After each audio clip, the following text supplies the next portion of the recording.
একাত্তরের বীর মুক্তিযোদ্ধা, ঢাকা ১৯, সাভার ও আশুলিয়া আসনের সাবেক সংসদ সদস্য, সাভার পৌরসভার সাবেক মেয়র, উপজেলা চেয়ারম্যান এবং সাভার সদর ইউনিয়ন পরিষদের সাবেক চেয়ারম্যান জনাব আশরাফ উদ্দিন ইমুর জানাজা শেষে পারিবারিক কবরস্থানে দাফন সম্পন্ন হয়েছে।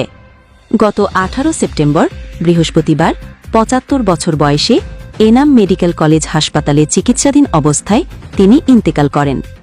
ইন্না লিল্লাহি ওয়া ইন্না ইলাইহি রাজিউন। তার মৃত্যুতে সাভার ও আশুলিয়া অঞ্চলে গভীর শোকের ছায়া নেমে এসেছে।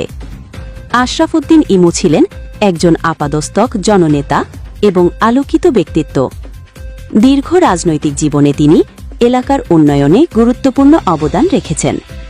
স্বাধীনতা যুদ্ধের সময় তিনি একজন অকুতোভয় সৈনিক হিসেবে সফলভাবে কমান্ডার পদে দায়িত্ব পালন করেন এবং দেশের স্বাধীনতা অর্জনে তার ভূমিকা ছিল অনস্বীকার্য।